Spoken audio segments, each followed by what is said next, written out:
2 de diciembre, electivo de medieval. Bien, ayer vimos el argumento del proslogion, al menos el núcleo central. Lo que sigue después son como aclaraciones sobre lo mismo, pero la demostración central es la que vimos ayer. ¿Alguien la quisiera resumir?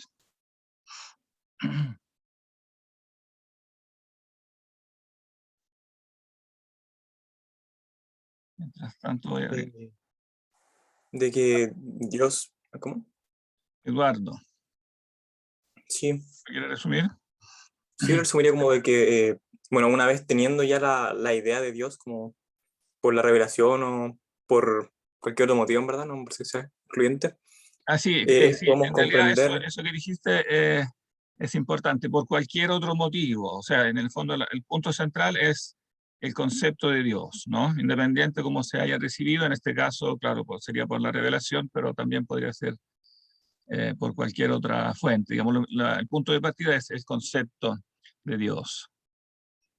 Una vez teniendo el concepto de Dios y pudiendo entenderlo eh, como lo que está sobre todo, sobre lo cual no se puede pensar nada superior, dentro de esa superioridad, por así decirlo, eh, está la existencia y por lo tanto tiene que existir. Porque si no existiese, habría otro que fuese mayor a él y sería contradictorio. Y sería contradictorio, exacto. Bien. Entonces, bueno, el escrito de Anselmo estaba pensado para ser leído en el grupo ahí eh, de sus discípulos inmediatos en el monasterio de Bec, en Normandía, pero rápidamente se difundió, ¿no? Y entonces, muy pronto salió una respuesta, una refutación de un monje de otro monasterio francés, este monje Gaunilo.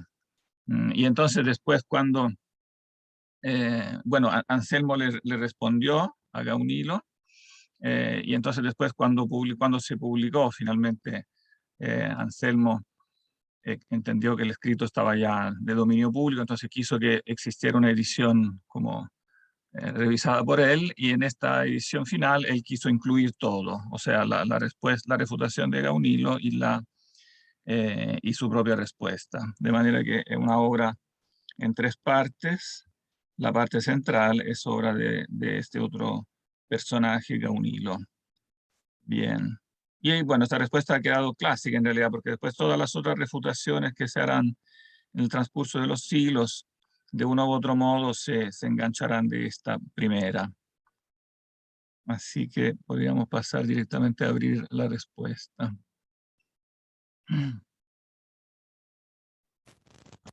Profe, ¿Y? ¿a qué hora le avisamos más o menos como para empezar a ver el otro tema?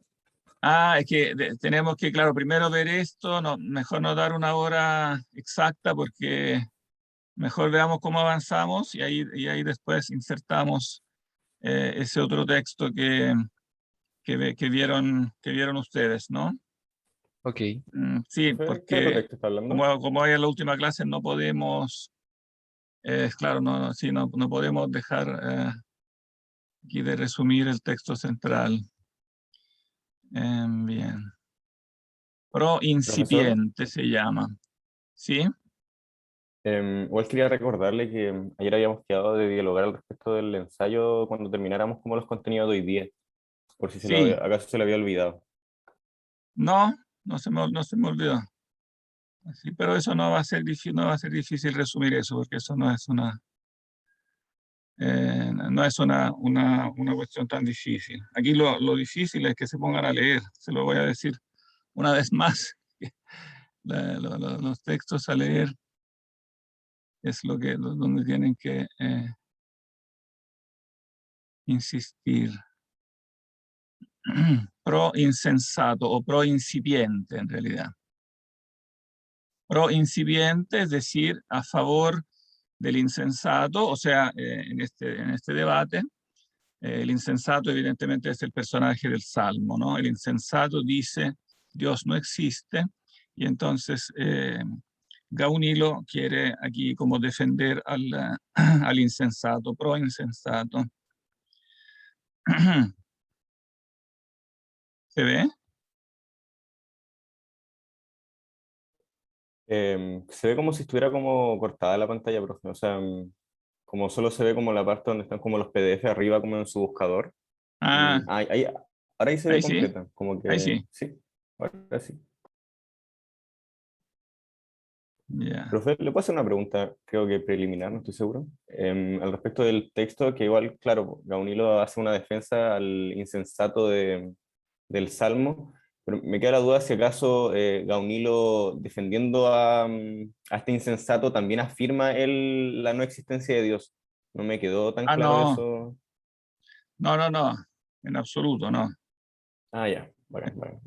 Quiere afirmar la no existencia de Dios. Él quiere refutar específicamente la prueba del proslogion, pero conoce ya las pruebas del monologion y esa no les causa ningún problema porque son pruebas, digamos, tradicionales. Aunque, digamos, Anselmo la formula de manera un poco diferente, pero el núcleo de la prueba es como más conocido. En cambio, la prueba del proslogion es nueva en este sentido, ¿no? Y entonces eso le produce un problema. Mm, bien, ¿quién quiere partir?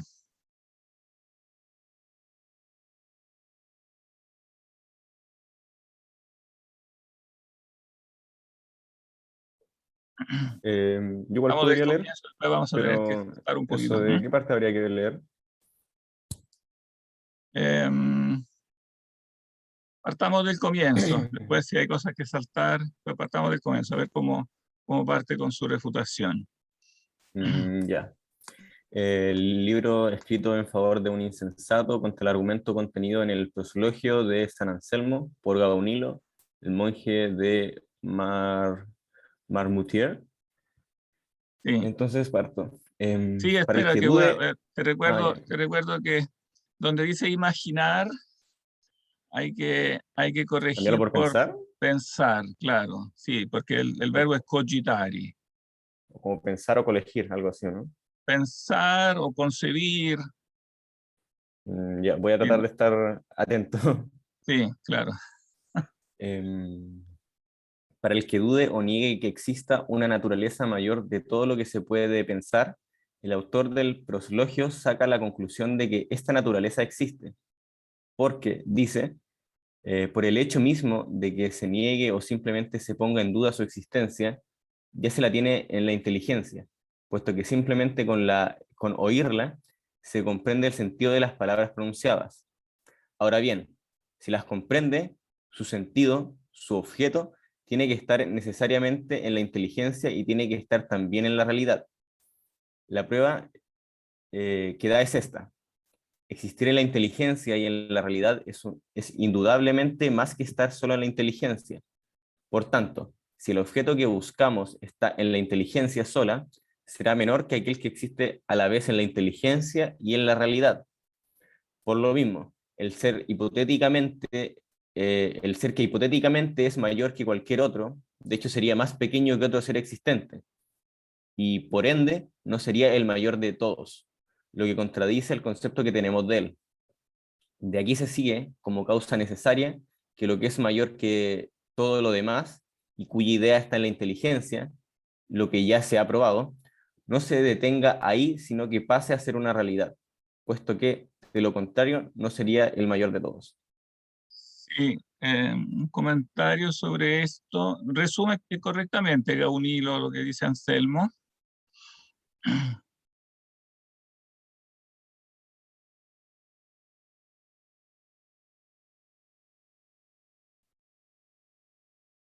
O sea, lo formula de un modo correcto, adherente a como lo formula Anselmo, o cambia algo. Mm, me parece que lo expone, o sea, no profundiza mucho y es igual influye quizá en que no se entienden algunas cosas, pero según yo al menos lo expone como Anselmo lo trata de exponer igual. Hay un detalle Porque que no, cambia, pero es un detalle ¿cuál es? relevante. Y por eso Anselmo después, en su respuesta, no dejará de hacérselo ver. Cambia al comienzo, digamos, el concepto de Dios. ¿Cuál es el concepto de Dios que plantea Anselmo? Para repetirlo una vez El- más, aunque ya lo resumió como el Eduardo. ente supremo que está como sobre todo otro Ser ente. superior a todo. ¿Cómo? El ser superior a todo. No exactamente. No es el ser superior a todo. El ente supremamente perfecto. No sé, al menos como que así lo estaba entendiendo yo. Como el Pero tipo de definición de Dios. ¿cómo es la fórmula de Anselmo? ¿La fórmula? ¿A qué se refiere con la fórmula? La frase, No. la frase exacta. Ah, la frase exacta. Que la dijiste antes. La dijiste al comienzo cuando resumiste. La dijo Eduardo. Ah, sí, lo había dicho Eduardo. Hoy yo al menos lo que recordaba era como que era el ser como superior a todo igual. No, no sé cuál es el detalle que quiere hacer, pero No, la Sobre frase el no cual no es podrías el pensar ser nada. superior a todos, sino el ser mayor del cual no se puede pensar ninguno. ah, ya, Ser mayor, claro. y correctamente lo pone acá al comienzo. Para el que dude o niegue que exista una naturaleza mayor de todo lo que se puede pensar. Más correctamente es mayor de la cual, no, o sea, de la cual nada mayor se puede pensar. De la cual nada mayor, esta es la fórmula correcta. Pero después en la segunda parte la transforma en esta otra, el ser que es mayor que cualquier otro.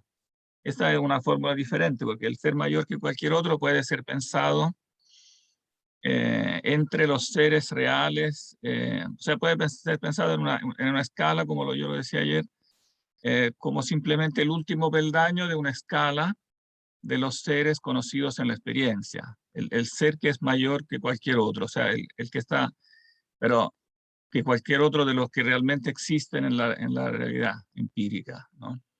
En cambio, decir que es el mayor que se puede pensar, ¿no? Nos traslada más allá de la realidad empírica a otro plano de la realidad. Es un ser que concebimos con la inteligencia, que no es parte, ¿no?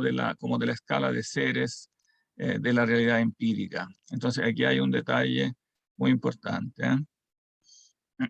Por eso Anselmo no dejará de subrayarlo en su respuesta. Bien. Sigue nomás con el 2. Ya. A esto se puede responder que si un objeto está en mi espíritu, nada más que por el hecho de comprender las palabras que le expresan, lo mismo habría que decir de muchas cosas falsas e inexistentes, puesto que también las comprendo al oírlas describir o nombrar. Esta razón me parece sólida, a no ser que el objeto de que se trata no esté en las mismas condiciones de las cosas falsas, en el sentido que no solamente comprendo las palabras que le expresan, sino también que su sentido, su objeto, está en mi inteligencia, en cuyo caso yo no podría pensarle más que comprendiendo que existe. Si así fuese, no habría en la inteligencia dos momentos, uno que comprendiese la idea del objeto y otro la existencia de ese mismo objeto. Ocurriría al revés, que en un cuadro cuyo contenido está primero en la mente del pintor y pasa después a la realidad. Además, difícilmente se hará creer que cuando se oye enunciar la idea de este ser soberanamente perfecto, no sea tan posible pensar que no existe como lo es el pensar que Dios no existe. Porque si no se puede conocer, o sea, desconocer la existencia de este ser, yo me pregunto, ¿a qué viene toda esa discusión o argumentación contra aquellos que niegan o simplemente dudan de que haya una naturaleza superior? Finalmente, es necesario demostrar por una prueba incontestable que este objeto es tal que no se puede menos de tener la inteligencia cierta de su existencia indudable desde el momento mismo en que es pensado. Y no basta decir que existe ya de antemano en mi espíritu en el instante mismo en que comprendo las palabras por las que se expresan. Porque vuelvo a repetir que mi espíritu podría igualmente contener muchas cosas dudosas y aún falsas afirmadas por alguien, desde el momento mismo en que comprendiese sus palabras, más aún si, engañado, como ocurre con frecuencia, llegase a creer estas cosas, yo que rehúso admitir el principio defendido por el autor. Oh, sí, aquí hay un punto importante. Evidentemente, la idea que está en el intelecto como idea de Dios no debe ser falsa, ¿no? O sea, como las cosas, bueno, aquí mezcla en realidad dos cosas, falsas e inexistentes. Aquí si es existente o no existente, evidentemente esta alternancia entre ser existente o inexistente puede darse para los entes finitos. En este caso, entonces, un ente que habría que ir a averiguar si existe o no existe de un modo empírico. Pero aquí, dado que la prueba es especulativa, es vuelta a probar por el puro concepto que Dios existe, el punto clave es si la idea misma es correcta. O sea, en otras palabras, como siempre se dice, como todos los comentadores, digamos, dicen cuando comentan el argumento ontológico, la idea misma debe ser, no debe ser demostrada contradictoria. Si yo logro demostrar que esa idea del ser, más allá del cual no se puede pensar ninguno, o del ser infinito, si prefieren, una posible traducción, una traducción más moderna de esta fórmula, si yo logro demostrar que esa idea es contradictoria, ¿no? Entonces evidentemente no puede estar en el intelecto. O sea, está en el intelecto, pero no es una verdadera idea, no es una idea verdadera porque contiene una contradicción, ¿no? Ahora, en la idea de ser infinito es difícil encontrar una contradicción porque la idea es absolutamente simple. En definitiva, es la pura idea del ser, ¿no? Es la pura idea del ser que no tiene limitaciones, ¿no? Como idea pura ella no tiene limitaciones.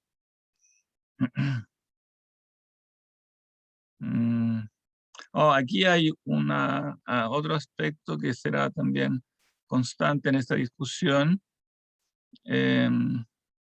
La idea de que cuando se oye enunciar la idea de este ser, no sea posible pensar que no existe, como lo es pensar que Dios no existe. Pareciera que Gaunilo está entendiendo que la idea de Dios tiene como la evidencia inmediata de su existencia, ¿no? Que es una manera de tomar el argumento que será en parte tradicional, así lo tomará, por ejemplo, San Buenaventura, y es la versión que con toda evidencia tiene en mente Santo Tomás cuando también se opone a este concepto, o sea, se opone a la idea que la existencia de Dios sea inmediatamente evidente, pero en realidad no es eso lo que dice Anselmo, no dice que sea evidente, que, o sea, que en cuanto yo pienso esa idea, inmediatamente sé que existe, tanto así que necesito una demostración, ¿no? Necesito pasar por un proceso demostrativo que va de la idea a la realidad. No está en la idea directamente presente la evidencia, como cuando digo que, por ejemplo, que el todo es mayor que sus partes, ¿no? Donde estoy solamente en el plano ideal, entonces en el plano ideal se da como esta evidencia inmediata. Aquí la evidencia no es inmediata porque hay que pasar del plano ideal al plano real, y eso necesita, digamos, una argumentación intermedia. Entonces aquí también Gaunilo delata otro posible malentendido de esta prueba, ¿no? Como si digamos, en el concepto mismo de Dios estuviera contenida ya directamente la evidencia. No es así, tiene que mediar una demostración. Porque si no, claro, él dice, sí, claro, si fuera así que es evidente, no estaríamos discutiendo de eso, ¿no? Si no se puede desconocer la existencia de este ser, ¿no? Si fuera inmediatamente evidente, yo me pregunto a qué viene toda esta discusión o argumentación contra aquellos que niegan o simplemente dudan de que haya una naturaleza superior. No estaríamos discutiendo eso si fuera directamente evidente, ¿no? Tiene razón en decir eso, pero no es eso lo que quiere decir Anselmo, tanto así que él presenta una demostración, no es una evidencia directa. Lo mismo con lo que dice después. Es necesario demostrar que este objeto es tal que no se puede menos. Aquí ven que nuevamente está confundiendo los dos planos, ¿no? Es necesario demostrar por una prueba incontestable que este objeto es tal que no se puede menos de tener la inteligencia cierta de su existencia indudable desde el momento mismo de que es pensado. Sí, si necesita una prueba, entonces no es verdad, evidentemente no es lo que quiere decir Anselmo, que se tiene inteligencia cierta de su existencia desde el momento en que es pensado. No es desde el momento mismo en que es pensado, o si no, nuevamente sería una evidencia directa. No, es necesaria una prueba. La prueba, entonces, de algo es distinto a la evidencia directa. Porque evidentemente que hay que justificar el paso. No, todos los que comentan sobre este argumento están de acuerdo en que hay un paso, ¿no?, del ser pensado al ser real, ¿no? No es que Anselmo esté negando este paso. Tiene que haber un paso, pero tiene que mostrar que en este caso el paso es justificado, a diferencia del paso que ocurre con los entes finitos, que cuando yo los pienso, no puedo de este simple pensamiento, no desde el concepto de un ente finito, llegar a la demostración de su existencia. Se necesita una comprobación empírica, ¿no? En este caso la comprobación no es empírica, sino que la comprobación es puramente lógica.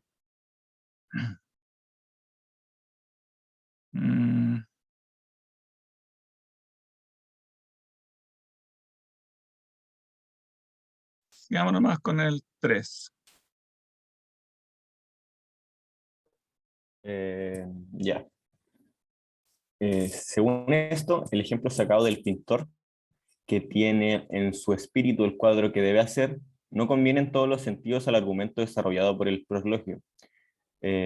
Porque ese cuadro, antes de ser ejecutado, está en el arte mismo del pintor y, por lo mismo, forma parte de su inteligencia. Dice con razón San Agustín que cuando un artista se propone hacer una arqueta, esta existe primero en su espíritu.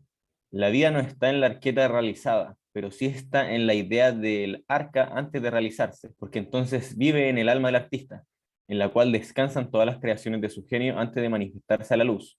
Ahora bien, ¿de dónde les viene a estas ideas la vida, si no es porque son la inteligencia y ciencia de su alma? Sin embargo, a excepción de lo que es parto del espíritu, como las creaciones artísticas, puede el alma adquirir verdades, bien sea de sí misma por vía de reflexión, bien de otros por medio del oído.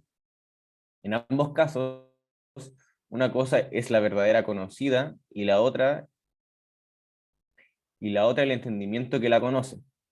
Por lo mismo, aun cuando haya algo por encima de lo cual no se puede imaginar nada mayor, sin embargo, este objeto hablado y concebido no tiene semejanza con un cuadro no ejecutado y que descansa aún en la inteligencia del artista.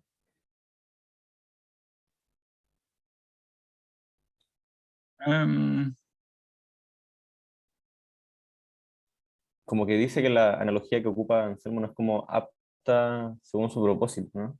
Bueno, al menos eso me dejó entender como Pero me refiero a la analogía del pintor, ¿no? Pero aquí pareciera él no tener en cuenta que el ejemplo sacado del pintor, que tiene en su mente el cuadro que debe hacer, precisamente él muestra que no es, o sea, Anselmo dice que no es el argumento del proslogion, es el caso del ente finito.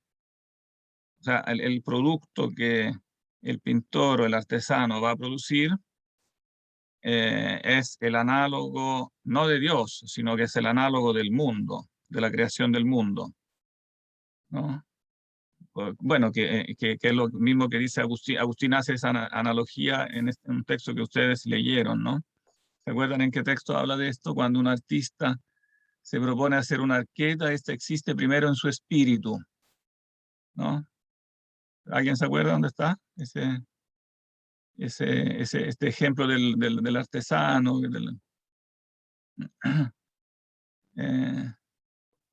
¿No? del artesano me recuerda un poco a Platón igual, o sea, quizá como en el sentido de como el dios artesano creo que era, Sí, pero yo al menos no era como de correcto. las confesiones esto No, de este Agustín, ejemplo en perdón. particular está, o sea, todo este razonamiento sobre la arqueta, tal cual, digamos. El texto que está citando aquí es el comentario al prólogo de San Juan, la homilía sobre el prólogo de San Juan, que es cuando habla de la creación con este ejemplo del artista, del carpintero que hace una arqueta que primero existe en su espíritu, y él dice, está comentando el texto de San Juan que dice, lo que se hizo en él no era vida, donde él insiste que, perdón, la coma va después, lo que se hizo en él, no, dije mal, lo que se hizo, coma, en él era vida. En esa homilía él insiste en la coma, que la coma tiene que estar en ese punto, porque lo que se hizo, coma, antes de hacerse era vida en el verbo. O sea, la razón eterna en base a la cual se hizo es la vida misma del verbo, ¿no? Profe, Que en es ese mismo también, sentido, ¿cómo? o disculpe, en ese mismo sentido se ocupa vida como en la interrogante que está como acá antes del sin embargo de esa página. Él dice, ¿de dónde les viene a estas ideas la vida? No es Claro, porque ¿de no me dónde quedó muy vienen las claro ideas de cuando la lo vida? leí, Si no es qué porque son significaba la... ahí la vida.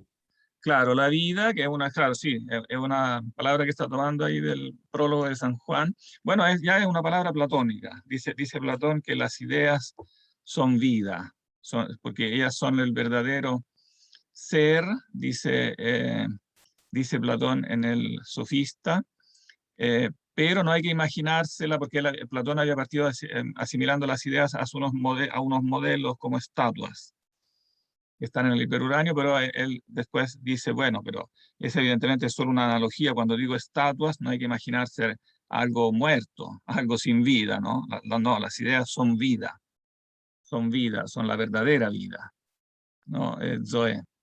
Y entonces, claro, estas ideas son la vida misma, o sea, son la realidad misma del logos, del verbo, ¿no? Entonces las cosas que se hacen antes de hacerse están en la inteligencia de Dios y por tanto son parte de su propia, no son algo distinto de Él, ¿no? Son parte de su misma vida, lo cual ya implícitamente corrige la idea que las ideas pudieran ser unas entidades subsistentes, independientes a la manera en que después se interpretan en el sentido como del realismo platónico, que fueran entes reales, ¿no? Como distintos dentro de la mente de Dios. Agustín aquí ya dice claramente que en realidad no son más que parte como del arte divino, que son la misma mente divina, ¿no? Y entonces, pero bueno, lo que está diciendo ahí Anselmo es que precisamente eso es como no es la idea de Dios, ¿no?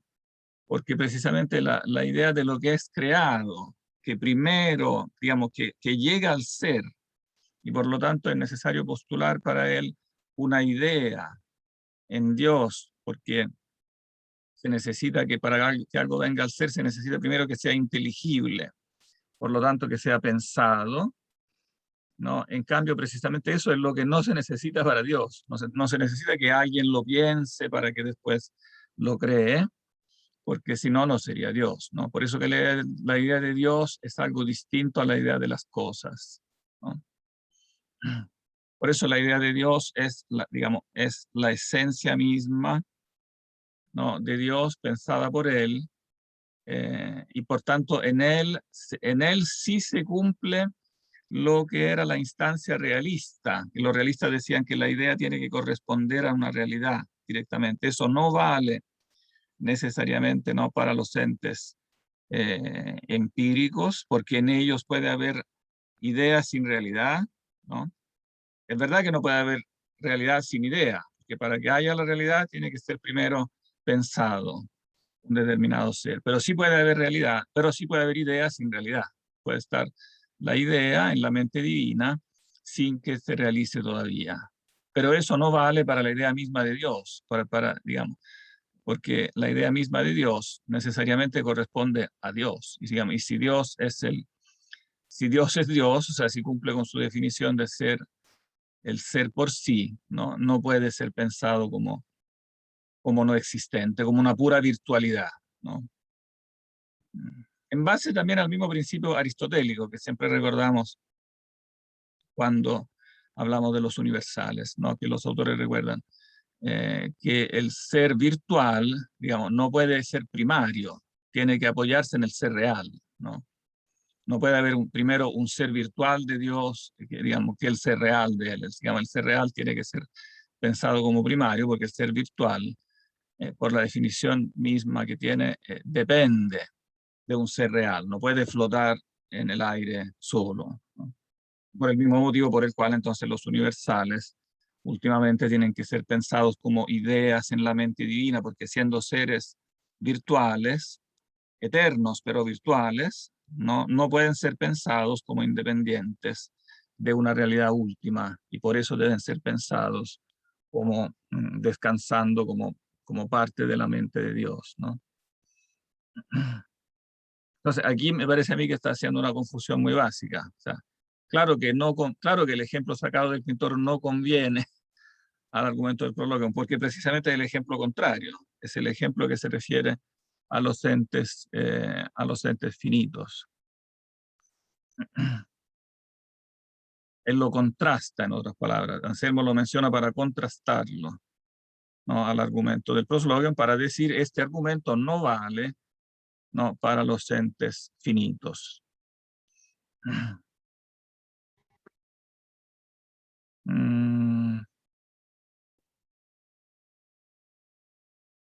Sigamos con el 4. Ya.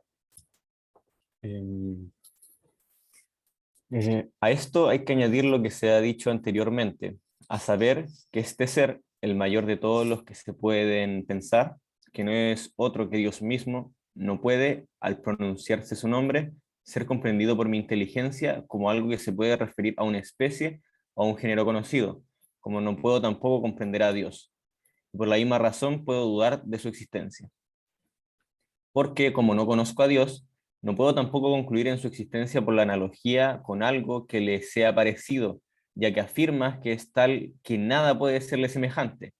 Si oigo hablar de un hombre que me es desconocido y cuya existencia desconozco, puedo, sin embargo, representármele como un ser real según la idea que tenemos de lo que es un hombre.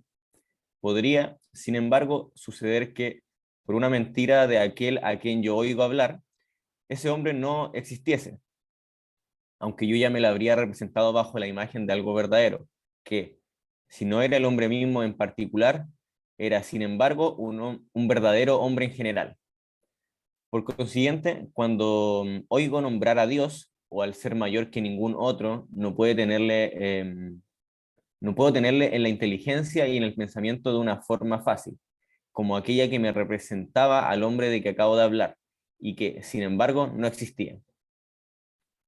En aquel caso, podía pensar en un hombre como ser concreto y verdadero, porque me es conocida su idea, pero aquí no puedo pensar en Dios más que por intermedio de una palabra, de la cual no se puede en absoluto o muy difícilmente deducir la realidad de lo que expresa. Si es cierto, sin embargo, y de ello no hay duda, que cuando se piensa en esta forma y condición, el objeto del pensamiento es el significado de la palabra. Uy, me perdí. O sea, me perdí cuando bajó, profe, donde estaba leyendo. Ya, si Ahí, es sí. cierto, Ahí sin me embargo. encontré. Voy a volver al punto de si es cierto. Ya. Si es cierto, sin embargo, y de ello no hay duda, que cuando se piensa en esta forma y condición, el objeto del pensamiento es el significado de la palabra, más que la palabra misma. Hay que notar, sin embargo, que en este caso su significado es comprendido no como lo sería por aquel que conoce lo que esta palabra expresa y que representa el ser mismo y el pensamiento verdadero, sino como lo sería por aquel que no conoce el objeto y cuyo pensamiento se determina únicamente por la palabra que ha oído y cuyo sentido se esfuerza por encontrar, siendo muy dudoso que lo logre completamente. Que conste, pues, que solamente de esta manera este ser se halla en inteligencia cuando oigo y comprendo a alguien que dice que existe un ser mayor que todas las cosas que se pueden pensar. Esto es lo que tenía que responder a lo que... Esto es lo que tenía que responder a lo que se dice que esta naturaleza suprema está ya en mi inteligencia. Sí, entonces, bueno, aquí termina como la primera parte de su respuesta, ¿no? Donde él cuestiona qué significa que este ser está en su inteligencia. Después, en la segunda parte, entonces dirá, refutará la segunda parte, ¿no?, en cuanto a la afirmación de que dicho ser no solamente está en mi pensamiento, sino también en la realidad, ¿no? Ahora, esto que dice en el 4 es importante, ¿no? ¿Cuál es la objeción en resumen que presenta aquí en el 4? otro punto importante y que quedará clásico en esta discusión.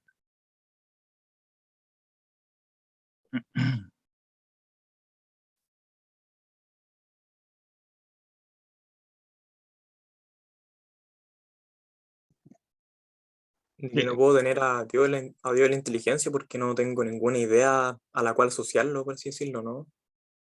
Claro, sí, como el mismo Anselmo afirma, este es un ser que no es semejante a ninguno de los que yo conozco, ¿no? Por ejemplo, no es un animal, yo podría decir, no, en la India he visto un animal tal y tal que ustedes no han visto. Bueno, pero al menos ustedes saben que es un animal. Entonces hay una cierta analogía en la que se pueden basar, ¿no? O un hombre de una raza distinta que ustedes no han visto nunca, pero bueno, al menos saben que es un hombre, y con esa analogía, claro, supongamos que no han visto nunca un hombre negro, pero saben que es un hombre y saben que es el color negro. Entonces, pueden componer, ¿no? En base a la experiencia, eh, un concepto de algo nuevo, pero construido por analogía. Mientras que aquí no hay una analogía, o al menos agregaría yo una analogía física. Claro, no hay una analogía física, porque sí tiene que haber alguna analogía, ¿no? Si no, no podríamos efectivamente concebir a Dios si no fuera en base a alguna analogía, ¿eh? Aquí, bueno, eso lo deja de lado Gaunilo, pero sería importante subrayarlo. Evidentemente tiene que haber alguna analogía, pero es importante recalcar, para responder este punto, que efectivamente se trata de un ser que no es construido como simplemente en base a una experiencia que yo tengo, es una construcción especulativa sobre un concepto.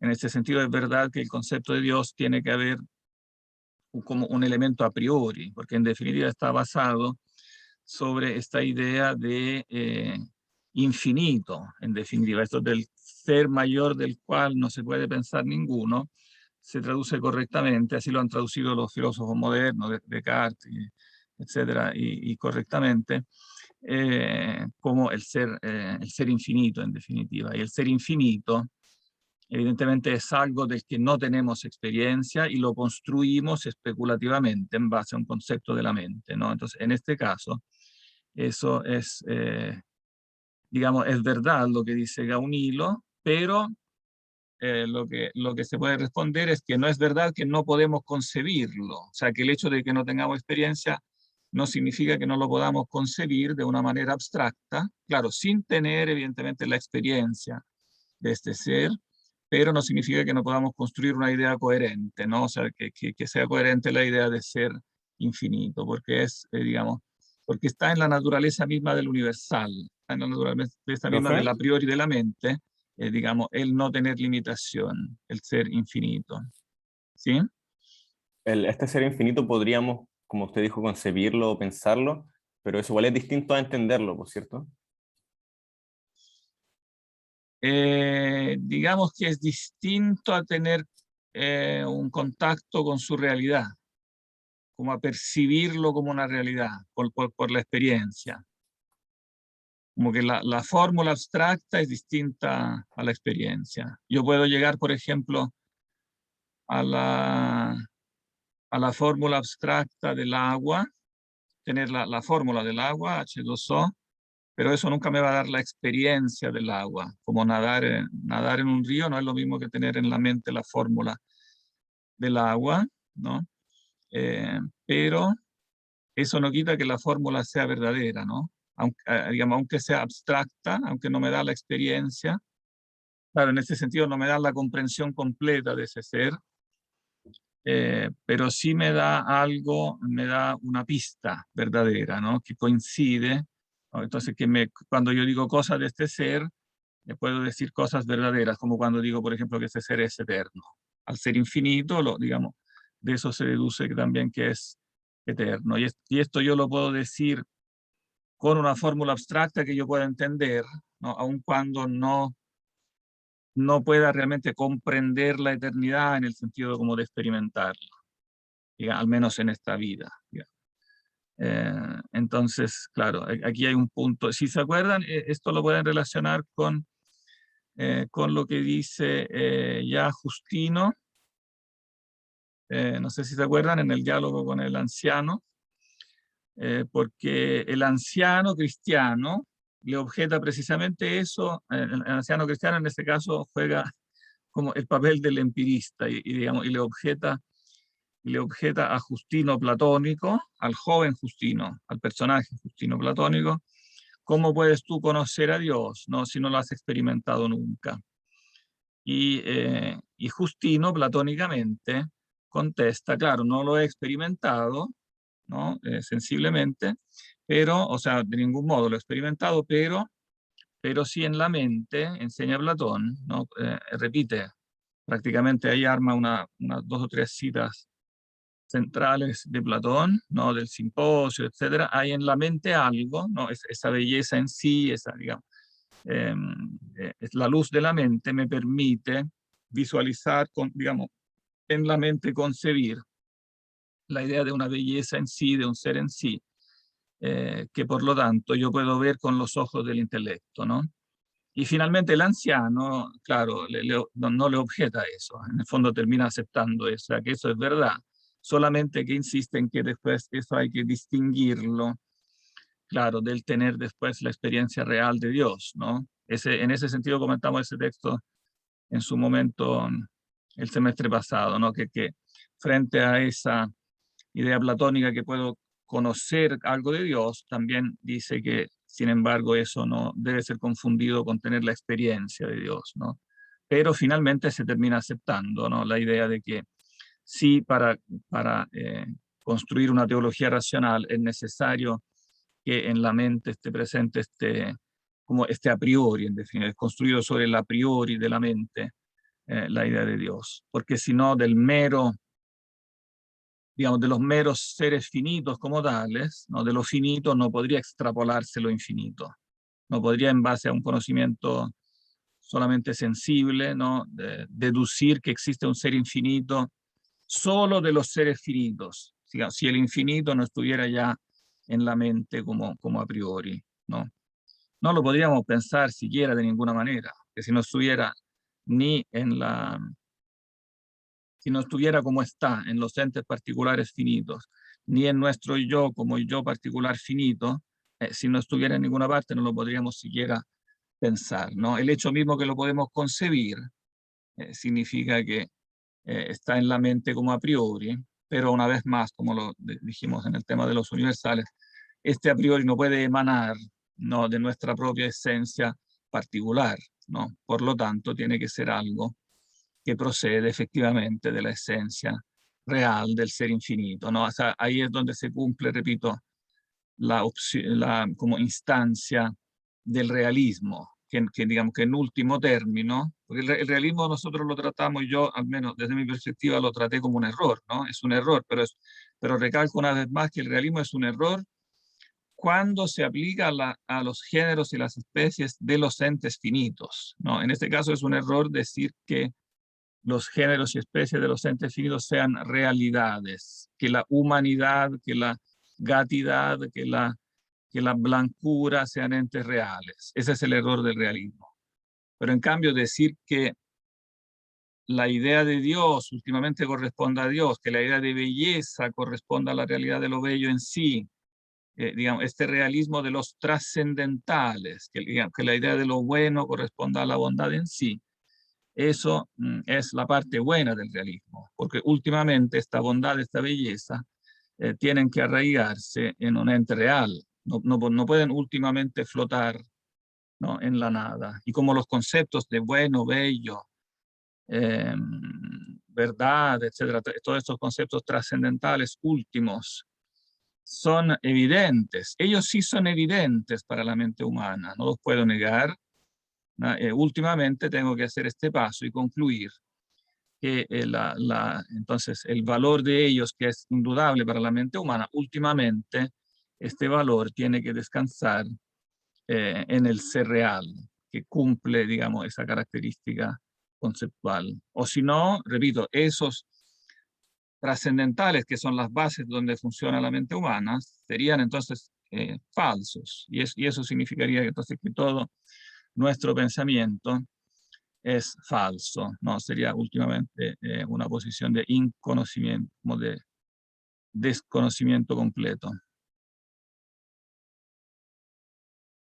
Entonces, bueno, entonces es importante esta objeción que presenta aquí Gaunilo sobre sobre la experiencia. Ahora, anticipando un poco lo que no vamos a alcanzar a leer, anticipando un poco aquí la respuesta de Anselmo, es importante que aquí Anselmo, en su respuesta, reconoce que entonces esta idea de Dios que él plantea, reconoce y aclara que esta idea de Dios que él plantea no es ella misma únicamente una idea a priori, ¿no? O sea, contiene un elemento a priori, pero no es únicamente a priori, en el sentido de que el hombre no podría verla, no la tiene realmente innata, sino que la construye en base a la reflexión sobre los entes finitos. O sea, reflexionando sobre los entes finitos, en base al principio de causalidad, debe reconocer que existe un ser infinito, un ser por sí, un ser causante. O sea, del considerar los entes finitos como efectos, ¿no? Él deduce que tiene que haber una última causa, y esta última causa es Dios. Entonces, este concepto de Dios, repito una vez más, cuando se dice prueba a priori, no significa que la idea de Dios sea completamente a priori, sino que es una idea construida por la mente, pero utilizando ambos elementos, el a priori y el a posteriori, ¿no? De manera que es erróneo también cuando muchas veces en los manuales se dice que este es un argumento a priori puro. No existe un argumento a priori puro, porque para construir la idea de Dios igual se necesita la experiencia. Se necesita la experiencia del ente finito, el principio de causalidad, ¿no? Y la idea de ser presente en la mente, pero interactuando con la experiencia del ente finito. De manera que también esta prueba lo explica claramente ahí en la respuesta a Gaunilo, también se basa sobre el razonamiento a partir de las criaturas. Lo importante es entender que no es solo a partir de las criaturas, es a partir de las criaturas y del elemento a priori que está en la mente. Lo sintetiza Anselmo ahí, recordando una frase de San Pablo muy importante a este propósito, que es, la voy a anotar aquí en el chat porque es una referencia fundamental. Es Romanos 1:20.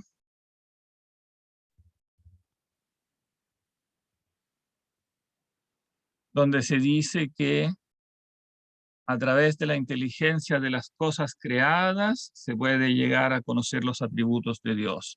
Y Anselmo dice, a través de la inteligencia de las cosas creadas, o sea, a través de las cosas creadas, pero conocidas por la inteligencia, por medio digamos, entonces, de los elementos, también de la luz inteligible, de los elementos a priori de la inteligencia. Entonces, no solo por las cosas creadas, sino las cosas creadas examinadas por la inteligencia, tiene que pasarse por este proceso como específico de la operación intelectiva humana, sin el cual no se da, no, esta noción no se podría tener, no, solo a partir del ente finito, la noción de lo infinito.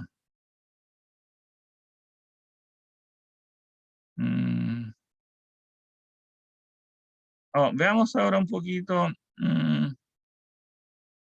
entonces, aclarado esto, cómo está en la mente, o sea, un poco habiendo visto las objeciones a eso y un poco las respuestas, anticipando a eso, a la primera parte de la demostración, o sea, cómo la idea de Dios está en el entendimiento, qué es exactamente esta idea, y ahora él pasa a criticar el segundo paso, en cuanto a la afirmación de que dicho ser no solamente está en mi pensamiento, sino también en la realidad, porque si así no fuese, cuanto existe sería mayor que él, y por lo mismo, él ya no sería el mayor de todos.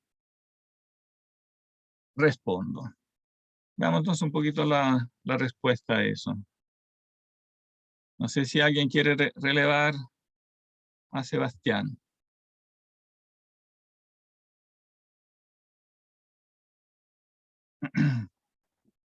¿Yo puedo leer igual? Eduardo, ya. Ya. En cuanto a la afirmación de que dicho de que dicho ser no solamente está en mi pensamiento, sino también en la realidad, porque si así no fuese, cuanto existe sería mayor que él, y por lo mismo él ya no sería el mayor de todos, respondo. Si yo considero como existente en el espíritu una cosa que, sin embargo, el pensamiento no puede representarla bajo la forma de un ser real cualquiera, no lo niego. Como de esta manera de existencia ideal, no se sigue necesariamente que existe la realidad, no le concedo esta existencia, a menos que se me lo demuestre por una prueba irrefutable. Concluye a favor de la existencia de ese ser, partiendo del principio de que, si no existiera, no sería el mayor de todos, no se da bastante cuenta del espíritu de su interlocutor. No solamente no afirmo su existencia, sino que la niego categóricamente. Por lo menos, la afirmación es mayor que todo otro objeto real, y no le concedo más existencia, si así puedo llamarla, la que le da el esfuerzo que hace mi espíritu para representarse una cosa que no conoce más que por la palabra que ha oído. ¿Cómo se me puede demostrar entonces que este ser mayor que todos los demás existe de hecho?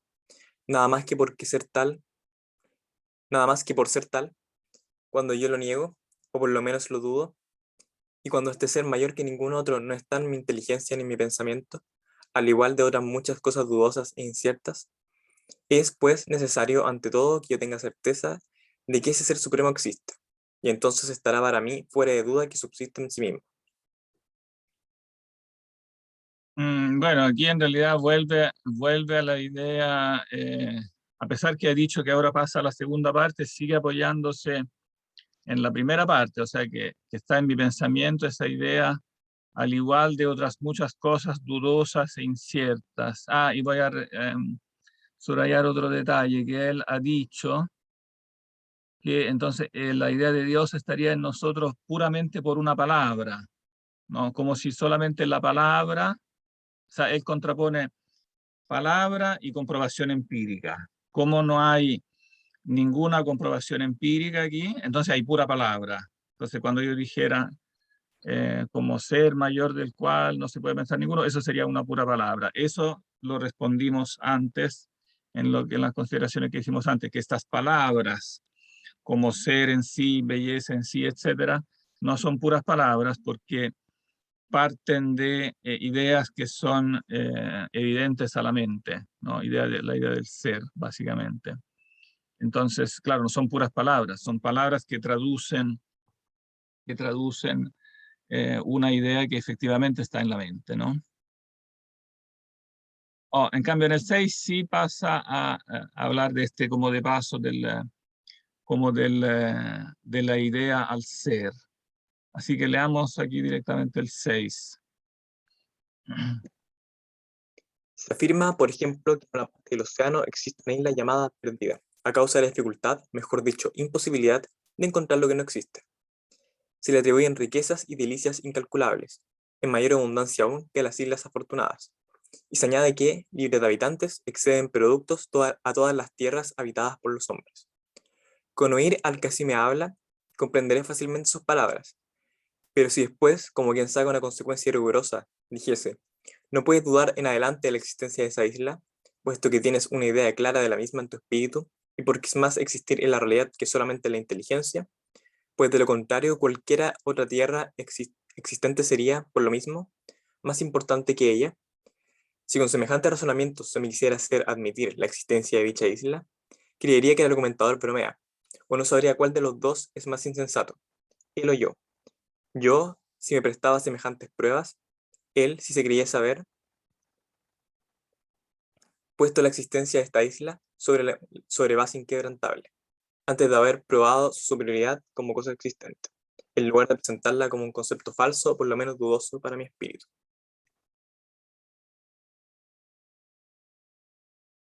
Oh, entonces, aquí él está diciendo en definitiva que es falaz este paso del pensamiento al ser, ¿no? Con este famoso ejemplo de la isla perdida. ¿Cuál es la característica de esta isla perdida?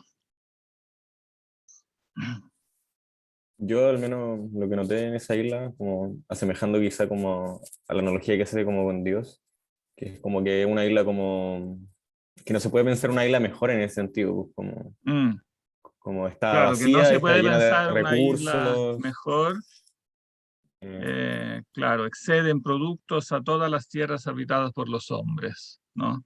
Le Se falta le una atribuyen biblioteca nomás a la riquezas y iglesia. delicias incalculables. Si yo pretendiera decir que por ser la mejor isla pensable, no, también existe, caería en una falacia. ¿Y qué diría Anselmo a esto? Bueno, lo dirá en su respuesta, pero ya lo pueden imaginar, ¿no? Que no aplica lo mismo a las cosas finitas que a las cosas como infinitas, que sería en este caso Dios, pues, ¿no?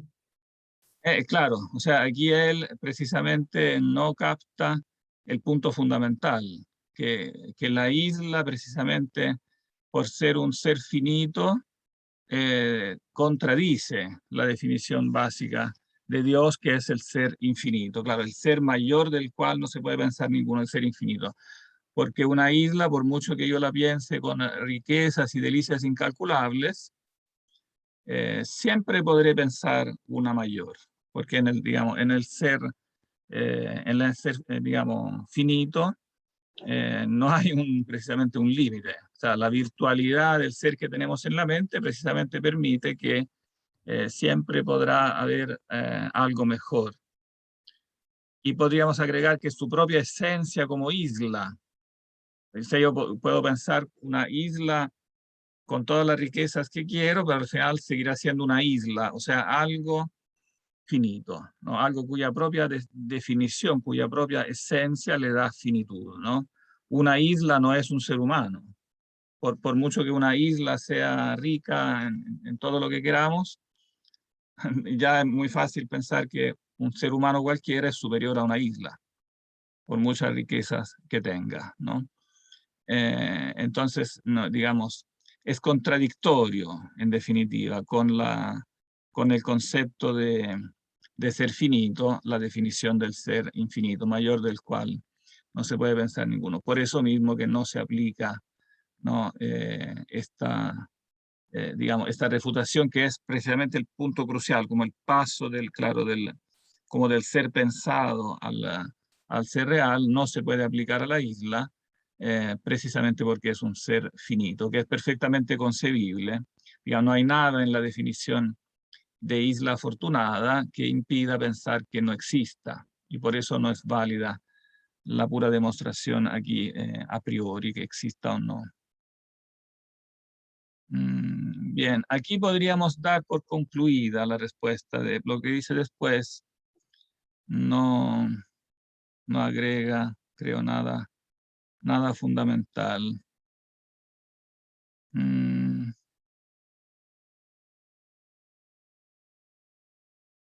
Esta última paginita. Bueno, al final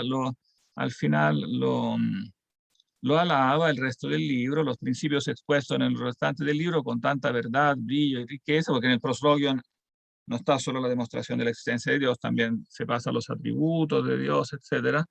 Lo considera muy valioso. Tan útiles y llenos de un perfume íntimo de afecto piadoso y santo deben ser tenidos en cuenta, aunque las verdades que se encuentran al principio no lo convence, se haya demostrada con menos fuerza. Es necesario, por el contrario, procurar fortalecer esta argumentación y aceptarlo todo con gran veneración y debida loa.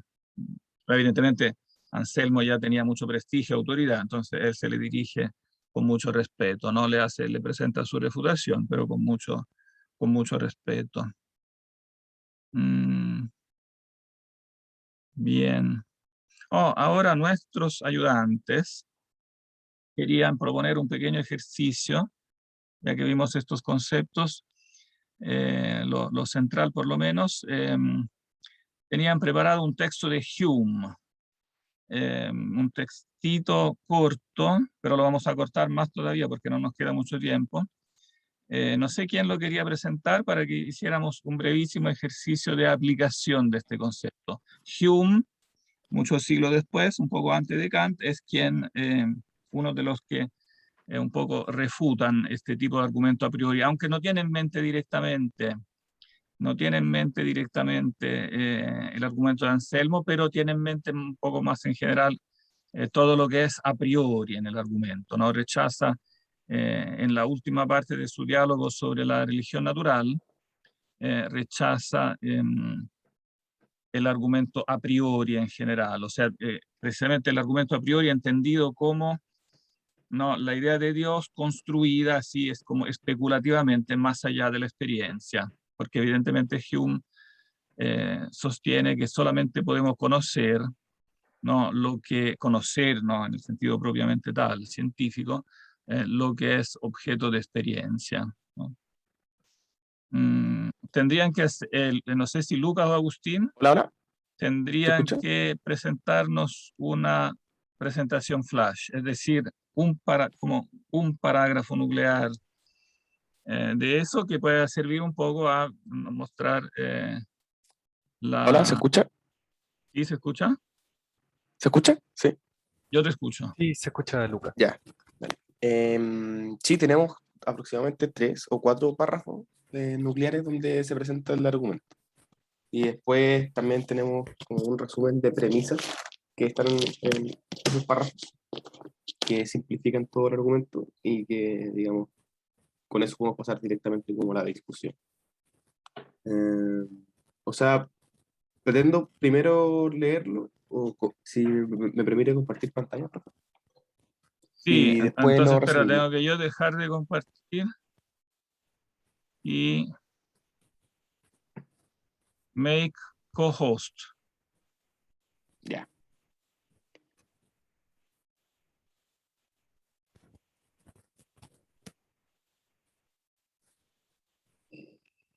Em, 3 o no 4 sé párrafos si, quizás es mucho, tendrías que leernos como uno que sea nuclear y el resto resumirlo, yo creo. ya, yo creo que sí, hay uno que es nuclear. No sé si tenemos un voluntario acá que nos quiera. Ah, yo me voy a compartir pantalla. ¿Alguien que se ofrezca como para leer el párrafo? Yo no lo veo. Sí, lo voy a compartir ahora, perdón. Ahí se ve. Sí, ahí se ve. Sí, sí, se ve. Ya. No sé si hay alguien que quiera leerlo. ¿Igual puedo leer yo? No, no tengo problema. Ya, genial. Repítenos el Sería- título. Repítenos el Del- título de la obra y el capítulo para que anotemos El la texto, referencia. ya, esta es la parte 9 de Diálogos sobre religión natural de Hume. Este igual es un texto que se escribió, digamos, aproximadamente 700 años después del prologio. Así que en cierta medida refleja cómo este argumento ontológico siguió como reverberando en la historia de la filosofía por mucho tiempo y hasta el día de hoy. Y a pesar de que no lo menciona explícitamente, como decía el profe, sí se desprende de la característica, o sea, de cómo caracteriza el argumento Hume. El argumento a priori sí se desprende que tiene en mente, digamos, eh, lo que es el argumento ontológico del monolito. Después explícitamente habla como del concepto o derivar la necesidad del concepto. Y ese es básicamente el argumento ontológico. Entonces, como que la relación se puede establecer muy fácil. ¿Podría agrandar un poquito la letra? Sí, sí, sí. Voy. Ahí. Ahí sí. Este es el párrafo nuclear. No sé si Sebastián. Sí, puedo leerlo. Dale. El que empieza con el empezaré, ¿cierto? Sí. Dale. Empezaré haciendo la observación de que hay un absurdo evidente en pretender demostrar un asunto de hecho o en intentar probarlo mediante argumentos a priori. Nada puede demostrarse a menos que su contrario implique una contradicción. Nada que pueda concebirse distintamente implica una contradicción. Todo lo que podemos concebir como existente, podemos también concebirlo como no existente. Por lo tanto, no hay ningún ser cuya no existencia implique una contradicción. Consecuentemente, no hay ningún ser cuya existencia sea demostrable. Este razonamiento lo considero decisivo y estoy dispuesto a apoyar en él el resto de toda la controversia. Gracias. No sé si Agustín quiere hacer el resumen o lo hago yo sobre los puntos fundamentales. Y haciendo su ciclita y después enfatizamos como en el tema más importante, ¿vale? El tema de la existencia necesaria y la posibilidad de que ¿Perdón? No se escucha muy bien.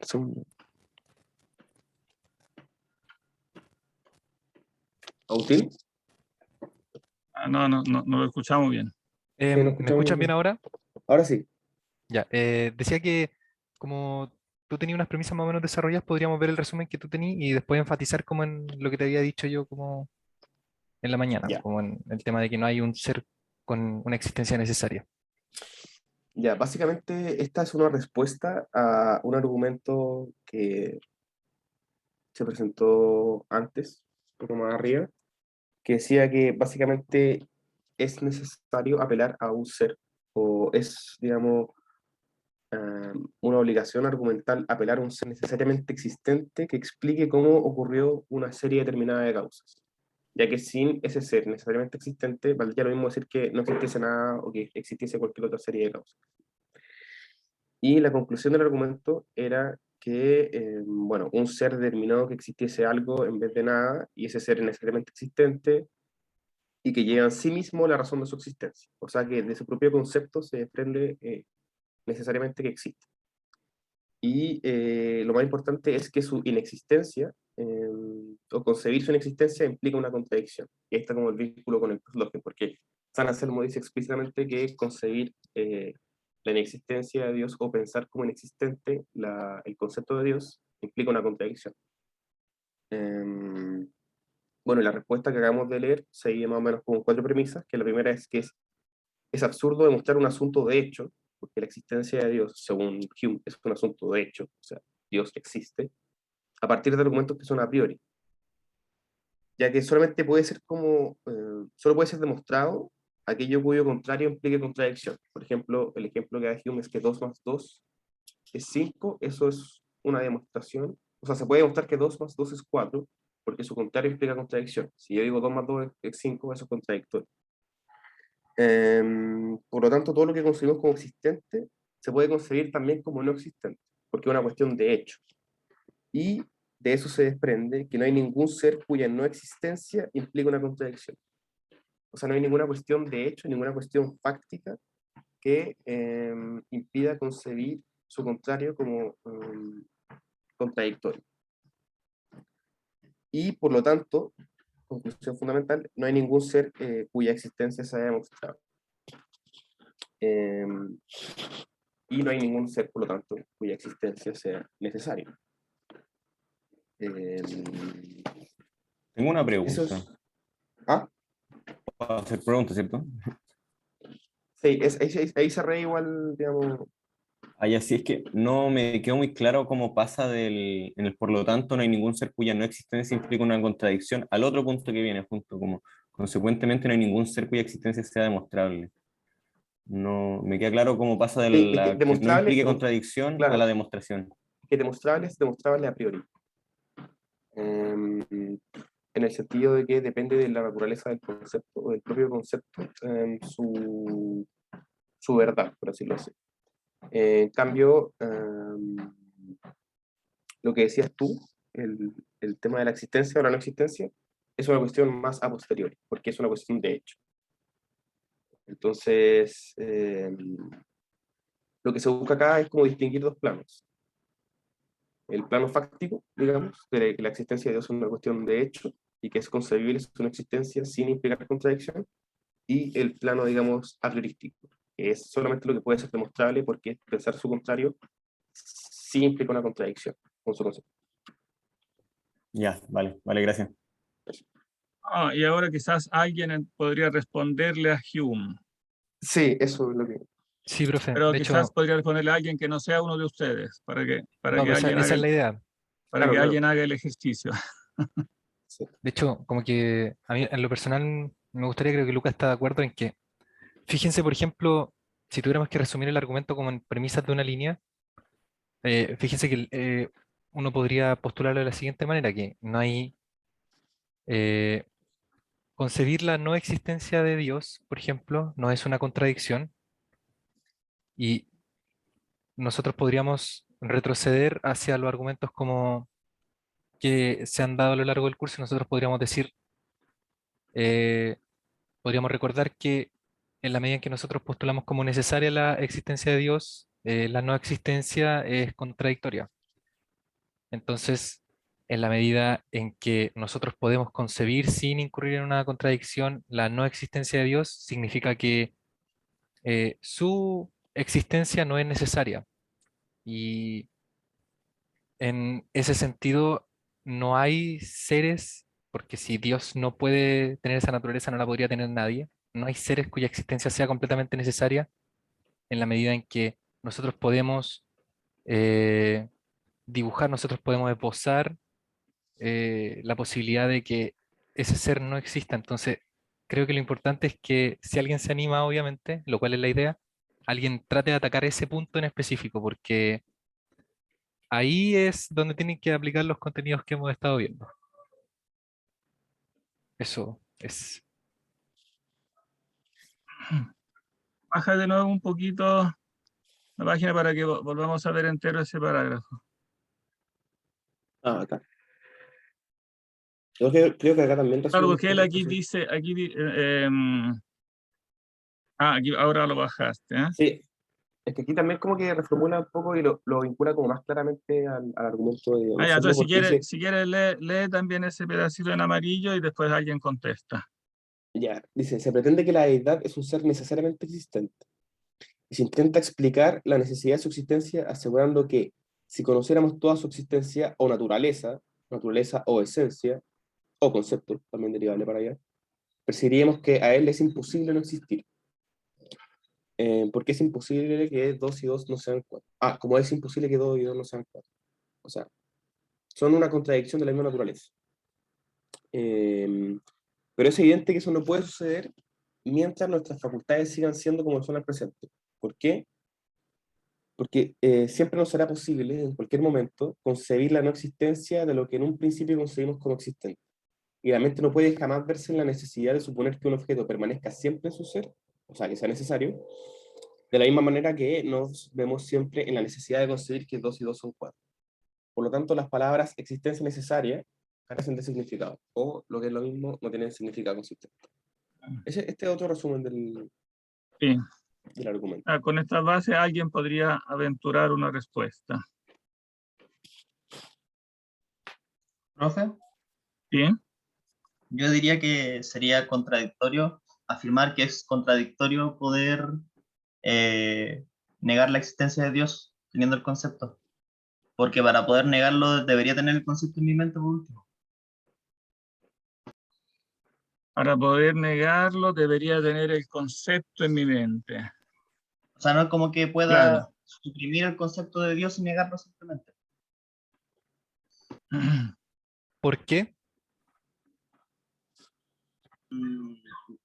Porque de alguna forma el concepto ya está presente. Pero mentalmente nomás. Como yo puedo imaginarme, yo puedo Sí, tener o el sea, concepto muy claro de un unicornio, por ejemplo. claro, pero un unicornio es un concepto construido con un caballo y creo que un cuerno, no, eso no lo confundo. Ya. Pero a diferencia de Dios, que en un principio diría que existiría de manera mental, después viene que Dios es un concepto que entre comillas se autodefine por sí mismo porque tiene el concepto de ser en sí. Entonces, si bien es cierto, existe de forma mental, una vez que examino el concepto de Dios y veo que tiene el concepto de ser, me doy cuenta que tiene que existir también de manera real. Ujú. Sube de nuevo un poquito para que volvamos a verlo como estaba expresado en la premisa. Esta es la conclusión de la objeción. O sea, la refutación fundamental, digamos, de por qué no se puede mostrar a priori la existencia de Dios. Pues si ustedes se fijan, Hume trata la existencia de Dios como si fuera cualquier, digamos, cuestión de hecho. O sea, para Hume trata, digamos, de manera indistinta la cuestión de, o sea, la existencia de, qué sé yo, un vaso a la existencia de Dios. Para él, los trata como dos cuestiones indistintamente de hecho. Pero hay una diferencia entre esas dos existencias, ¿no? Entre la existencia de hecho de Dios y la existencia de hecho de cualquier otro ente, digamos, mundano, ¿no es cierto? Entonces yo creo que por ahí puede estar la respuesta, o un camino para responder. Sí, yo agregaría que la palabra misma hecho se presta para este malentendido, ¿no? Porque hecho significa algo que alguien hace. Claro, y mientras algo necesite ser hecho, claramente es entonces el ser que recibe el ser de otro, ¿no? O sea, es lo que Anselmo llamaría el ser por otro, un factum, un hecho es un factum, es algo hecho, significa hecho por otro, o sea, es algo pasivo, es algo que necesita de una causación. Y eso, claro, es muy distinto a una evidencia lógica, como por ejemplo que 2 y 2 son 4, ¿no? Cuando él dice que nosotros conseguimos que 2 y 2 son 4 como necesario, ¿no? Ahí sí estamos frente entonces a una verdad especulativamente necesaria y podemos entonces concebir la idea de lo... Por eso, de hecho, ese mismo ejemplo es que se ha usado del comienzo de la filosofía para mostrar el ser necesario, ¿no? O sea, la necesidad de las verdades matemáticas.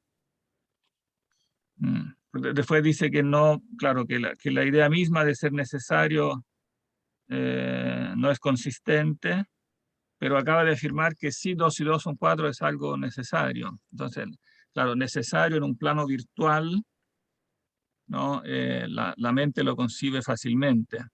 Ahora, ¿por qué decir que Dios existe es distinto a decir que 2 y 2 son 4? Eso me gustaría que quedara claro. No es lo mismo decir, o sea, no es el mismo tipo de afirmación decir que Dios existe a decir que 2 y 2 son 4. Ambas son necesarias, pero hay una diferencia.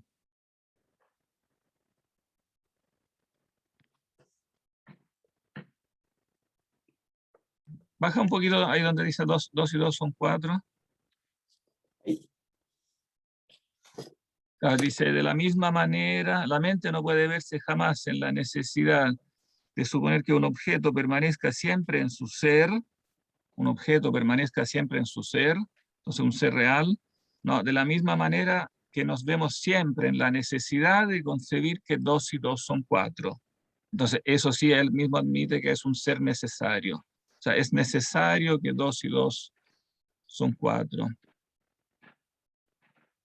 Yo estoy de acuerdo que no es de la misma manera, ¿eh? O sea, no, niego que no podemos ver que es necesario, pero acepto que no es exactamente de la misma manera. O sea, no es de la misma manera la demostración de la existencia de Dios a la evidencia que 2 y 2 son 4. ¿Cuál es la diferencia? Que tiene que ver con el corazón mismo de lo que dijimos también cuando hablábamos de los universales. Profe, disculpe, se me pegó justo cuando estaba preguntando entre las diferencias. ¿Entre qué diferencia estaba preguntando? Allá, ¿cuál es Entonces la no tuve mi internet. diferencia del razonamiento que dice que Dios existe a partir de su concepto a la evidencia de que 2 y 2 son 4? O sea, las dos cosas tienen que ver con el ser necesario, ¿no? Pero ¿cuál es la diferencia entre la demostración del ser necesario como ser real a la evidencia de que 2 y 2 son 4? Al menos yo veo la diferencia como según lo que está exponiendo al menos Hume acá, que la suma de 2 más 2 es 4 es una cuestión de demostración. Por otro lado, para afirmar como la existencia de Dios, eso es como algo de hecho, no es como algo a priori de demostración, po. O al menos así lo están entendiendo yo. Claro, eso es lo que dice él, pero mi pregunta es, ¿cómo le podemos responder, sin embargo, concediendo que una es una cuestión de hecho en el sentido de, y más exactamente, una es una cuestión de realidad y la otra una cuestión puramente de conceptos? Es que ahí podría influir lo que usted dijo antes de que en verdad el argumento de San Anselmo no es exclusivamente a priori puro, por así decirlo, como si lo Sí, sería el tema matemático. claro, sí, esa es una parte, una diferencia importante, claro. no es a priori puro, porque se necesita un concepto de realidad que no se necesita cuando digo que 2 y 2 son 4, ¿no? Cuando digo que 2 y 2 son 4, claro, siempre me mantengo en el plano del ente mental y no demuestro que existan dos cosas reales más otras dos cosas reales y por lo tanto que ahora tengo 4 cosas reales. Sino que me mantengo siempre en el plano de lo virtual. Entonces, cuando paso de lo virtual a lo real, la idea virtual de Dios con la realidad de Dios, hago un paso sí de lo virtual a lo real, ¿no? Pero la pregunta de fondo es ¿por qué en ese caso sí el paso es justificado? ¿Por qué ahí sí, en el caso de Dios, puedo pasar de lo virtual a lo real, sin que eso sea un salto como ilegítimo? Yo no sé si voy a responder eso, pero me parece que en el argumento de Hume también está la idea de que lo fáctico es solamente lo finito, porque, y como que trata de la existencia de Dios como si fuese un ente finito. Mm, Y en una parte creo que dice como que se conoce la esencia del concepto, pero sería contradictorio afirmar que podemos conocer el concepto de un ente infinito como Dios, siendo nosotros entes finitos. Entonces me parece que él mm, ni siquiera concibe esa diferencia, y tal vez por eso es como más fácil que él demuestre la imposibilidad de la existencia. mm. Imposibilidad, siempre tengan en cuenta que, claro, que él está atacando la demostración como tal, ¿no? No es que él pretenda atacar la existencia de Dios. Claro, él piensa que Dios existe, pero piensa que esta demostración a priori no es válida porque, claro, porque en el fondo, resumiendo un poco el núcleo, él no considera propiamente, claro, el elemento a priori en el conocimiento. Él plantea de antemano que todo conocimiento es empírico, ¿no? Que todo conocimiento es empírico y de esa forma, claro, el elemento a priori en la mente queda excluido por principio. Y es sobre ese elemento a priori, en definitiva, que se juega. Claramente que no puede haber prueba a priori si yo primero no evalúo ontológicamente este elemento a priori que en la mente está, ¿no? Entonces, en definitiva, lo que hace es una petición de principio. Primero excluye del horizonte el elemento a priori de la mente y después dice no se puede hacer, no se puede hacer una demostración a priori. Claro que no se puede hacer mientras ese elemento a priori que está en la mente no sea ontológicamente apreciado, ¿no? Claro, ese es el punto clave que aquí no explicita. Claro, habría que ver ahí dónde explicita su postura básica, ¿no? Empirista. Evidentemente la postura empirista en sí misma es una postura que no se autojustifica porque la frase misma que solo yo puedo conocer lo que es empírico, ella misma no tiene un contenido empírico porque excluye, digamos, excluye algo arbitrariamente. Al decir solo puedo conocer eso, digamos, la frase que excluye todo lo que no es empírico, no está fundada en algo empírico, evidentemente, no, digamos, la postura empírica no se autojustifica. Ahora, lo que a mí me pareció interesante de la refutación que después hará Kant, es que a pesar de que Kant ataca esos supuestos empiristas, aunque no, que Kant admite que hay un conocimiento a priori, a pesar de eso la falacia empirista sigue presente sigue presente en toda su refutación, ¿no? O sea, él sigue razonando, a pesar de que, repito, sí él toma en cuenta que hay un elemento a priori en la mente y entonces eso se lo refuta a los empiristas, pero después todo su razonamiento igual está basado en el mismo, en el fondo, en la misma exclusión de los conocimientos a priori aplicados a alguna realidad. Él sigue pensando que solo es cognoscible en definitiva lo que es lo que es empírico, claro, como ente real, ¿no?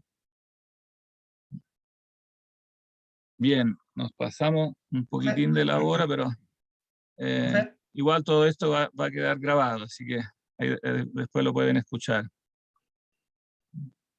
Ahora, profe, ¿sí? el error de Hume entonces sería pedir argumentos empíricos a Dios, que precisamente no es un ente empírico. O sea, claro, el error básico es pensar que todo lo que nosotros conocemos en cuanto a realidad tiene que estar basado en una comprobación empírica, ¿no? Y en cambio el razonamiento digamos, el razonamiento basado sobre el elemento a priori está basado en un análisis ontológico de este mismo elemento a priori que está en la mente, de algo que en la mente está con evidencia, ¿no? O sea, que hay en la mente este elemento a priori, y este elemento a priori tiene un ser, es, ¿no? De algún modo. Y este ser del elemento a priori no puede ser como refutado en base a algún argumento empírico, ¿no? No se puede decir no existe la idea de ser porque no la puedo comprobar empíricamente, ¿no? Porque toda comprobación, esa idea es el principio de la mente. Todo razonamiento que nosotros hacemos, incluido el razonamiento empírico, está basado en este a priori. Entonces no puede el razonamiento empírico negar el a priori de la mente, porque se estaría negando a sí mismo, ¿no? Entonces, el razonamiento empírico es una forma de razonamiento que no puede pretender agotar todo razonamiento precisamente porque está basada en algo que no es empírico. Bueno, digamos, los primeros principios de la razón no son algo que nosotros podamos comprobar empíricamente, por el mismo hecho de que toda comprobación empírica ya supone esos primeros principios. Entonces, este es un razonamiento ontológico basado en esos primeros principios. Bien. No sé si hay más preguntas de eso, porque ese es un tema, aquí es como el núcleo central de, de todo esto. No sé si hay más preguntas, o si quieren hacerme preguntas después, igual como ya no tenemos clase, pero igual pueden mandarme preguntas y yo voy a tratar de responderlas. Si no hay La próxima ahora. semana no tenemos clases, profe, con usted, o con ningún profe. No, porque nosotros tenemos digamos, la entrega del ensayo es el 7. Entonces, lo único que podemos hacer es tratar de, claro, contestar preguntas. Pero claro, hacer clase prácticamente va a ser en coincidencia porque el 7 es miércoles. Ya, entonces igual se podría hacer como a esta hora, como esta reunión, pero para contestar preguntas y no para pasar clases. ¿O no Yo me quedó claro? trataría, la verdad, que si hay preguntas, yo trataría de grabar las respuestas antes para que las puedan ocupar para el ensayo. Ah, como hacer las Sí, preguntas que tengamos por porque si no va a correo y ser ahí después demasiado te las tarde, graba. porque contestarla el miércoles ya va a ser demasiado tarde. Entonces, pero quería terminar con una palabrita sobre la pregunta que me habían hecho de la pauta, eh, porque ahora que vimos como también haciendo el ejercicio con Hume para explicar mejor cuál es la idea de eso.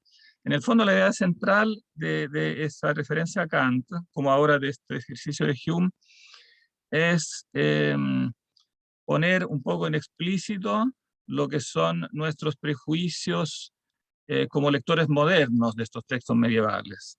Porque en el fondo estos filósofos modernos, Hume, Kant, estos filósofos del siglo XVIII, son los que han creado una serie de prejuicios que nosotros, mucho antes de ir a la universidad o antes de anotarnos en la carrera de filosofía, esos prejuicios empiristas o criticistas los mamamos con la leche materna, porque ya son parte de la cultura, digamos, europea, americana, de la época moderna. Y entonces los mamamos en todos los libros, incluso de ciencias, de literatura, de todo, desde el colegio en adelante, de los diarios, de todo lo que leemos. Entonces leerlo en directo y ponerlo en diálogo con estos medievales, este ejercicio es fundamental para explicitar estos prejuicios que tenemos en la mente y no sabemos siquiera de dónde vienen exactamente, pero los tenemos, ¿no? Este prejuicio empirista cuando hablamos de comprobar.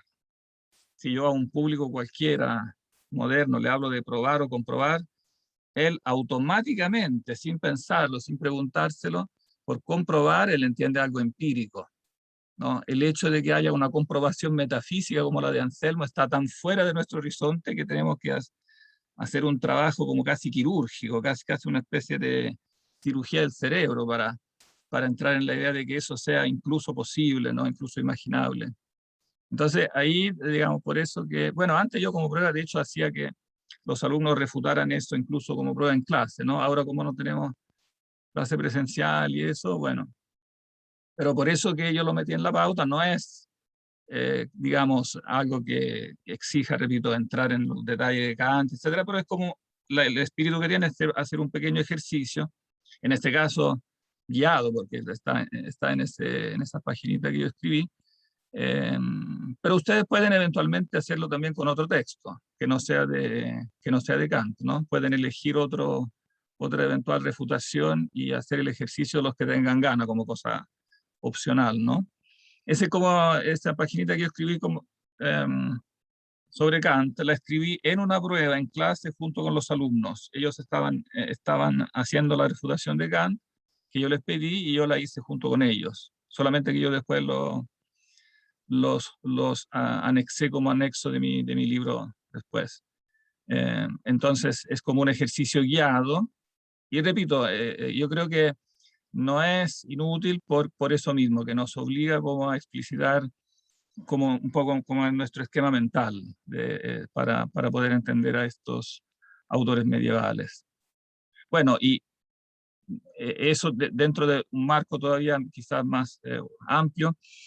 Evidentemente el objetivo de todo esto tampoco es en sí mismo solo un objetivo histórico como de entender un autor medieval, ¿no? Ese objetivo histórico, una cosa buena, pero en el fondo el objetivo final es entender el tema mismo, ¿no? Entonces poner en diálogo dos pensadores o tres, digamos, de diferentes épocas, tener distintas miradas sobre ese mismo tema, más allá de hacernos conocer algo entretenido del pasado, digamos, el objetivo es iluminar el tema mismo, ¿no? O sea, superar los prejuicios de esta o esta otra época para escuchar voces diferentes que puedan iluminar los conceptos mismos, ¿no? Entonces, esa es la idea como de pasar de una época como de poner en diálogo como pensadores de diferentes épocas, ¿no?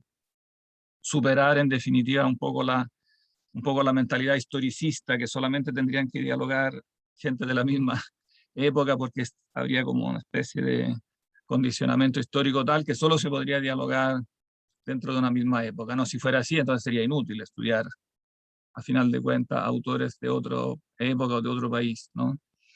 Entonces, esa es como la idea de fondo. Bueno, es la idea también que está en cuando se armó la malla de este programa de filosofía medieval, antigua, moderna, no se le puso historia de la filosofía, precisamente porque la idea era que fuera filosofía, o sea, se quiso poner el acento, eso mucho antes que yo llegara, se hizo eso.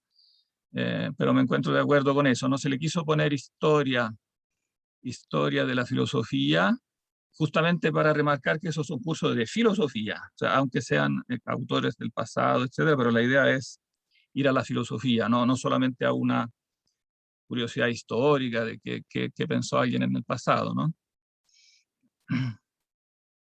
Bien. Entonces, profe, bueno, ¿sí? ¿Se puede quedar 20 segundos después de clase, por favor? Ah, sí, claro, Profe, yo claro. igual quería mencionar algo, o sea, como al respecto de esto del ensayo, Sí, que, bueno, en primer lugar, claro, pues, nosotros la queja o como la opinión que le habíamos dado a la clase anterior como que surgía por dos razones. Una era como que igual no entendía muy bien cómo quería meter a Kant en el trabajo, como, sobre todo como de la lectura de como en el ensayo tienes que hacer esto, como que al menos yo leí Kant y fue como ya, y como lo entro. Ahora al menos me quedó un poco más claro como la importancia como en el trabajo como de este diálogo como con los modernos, en tanto de una comprensión del proceso histórico como filosóficamente, más que exponer una idea como de un periodo histórico. Mm, Y por otro lado, la otra queja que teníamos, o al menos como que iba como un poco de la mano con esto mismo, es que nos parecía que la cantidad de palabras que usted nos pide en relación con la cantidad de contenido que usted nos pide que expongamos, expliquemos y relacionemos, está muy desproporcionado. Como sentimos, al menos de mi perspectiva y algunos compañeros que conversamos, que está pidiendo muchos como contenidos, porque está primero esta parte de Anselmo, que la relacionáramos como con las cosas de Santo Tomás y con los universales, que fue como la primera patita de este semestre, o de como la unidad de este semestre, y eso como además como explicando los argumentos de Anselmo y además como esto de Candy, como la relación como con los modernos. Al menos a mí me parece que es como desproporcionada esta relación con contenido y palabra. Y bueno, por eso mismo le estamos presentando como esta opinión, queja, no sé cómo llamarlo. No, no sé si queja, como más, a lo mejor incluso como más como petición, también lo hablamos Claro. en el contexto como, en el contexto en el que estamos, profe, como eh, yo al menos tengo la hora de semana, trabajo martes, jueves, viernes, y para el subsiguiente tengo 2 el lunes. Y espera un poquito que vaya, aquí esto vaya a dejar de grabar, porque si no después la grabación queda con cosas innecesarias. Espera.